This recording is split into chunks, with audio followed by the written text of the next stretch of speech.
What would Jesus think of teen moms?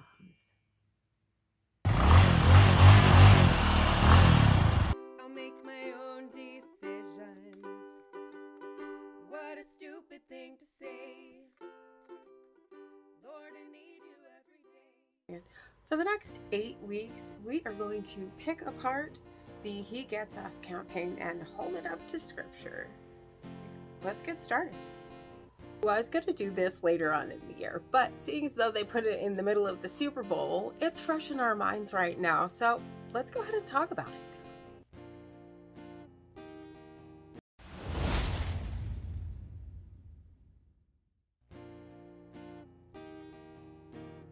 The article has a lot of inconsistencies with the actual story of Jesus' parents that we have in Scripture. First, they talk about a boyfriend. Joseph wasn't Mary's boyfriend, not in today's terms.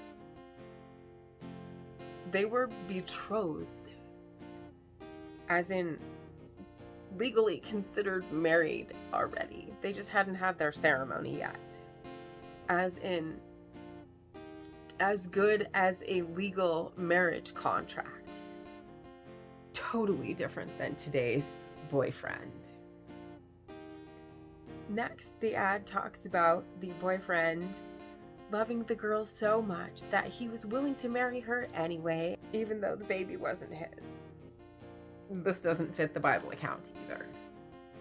Joseph actually decided to divorce her, but God came to him in a dream and kept him from divorcing her.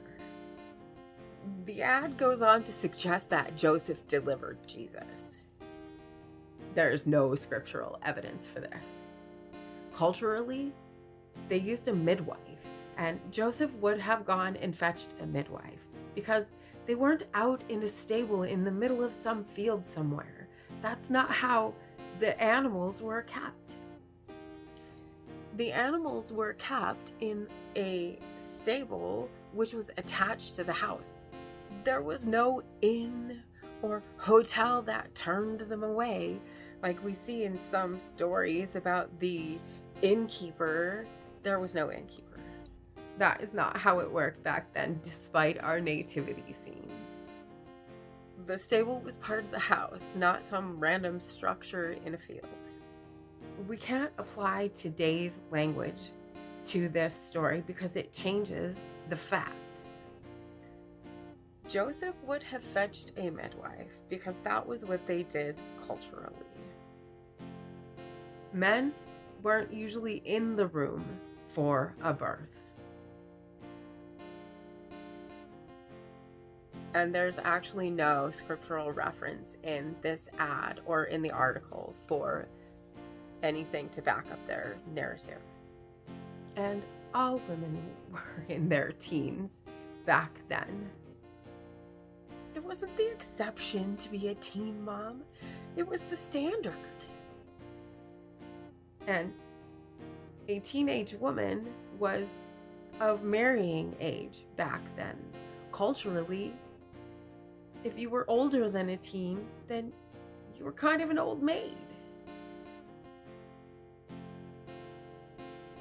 She also wasn't forced to travel far away from her home right before she gave birth. It was standard to walk miles on the norm for anybody, including pregnant women. She was not the only pregnant woman to do that, nor was she the only pregnant woman to make that journey. It was a yearly journey for everyone.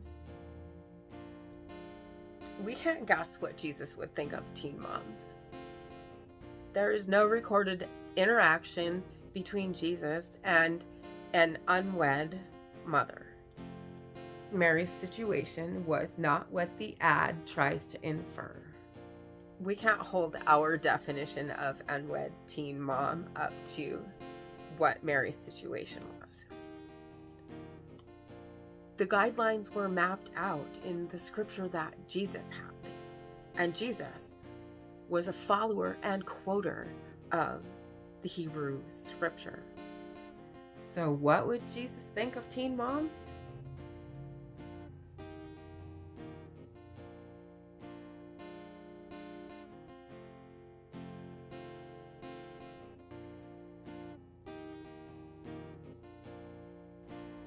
And as always, thank you so much for being here today.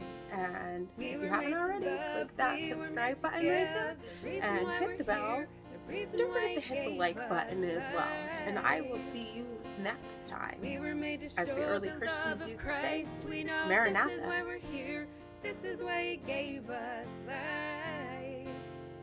So let His love shine through in everything we do. It's all for love.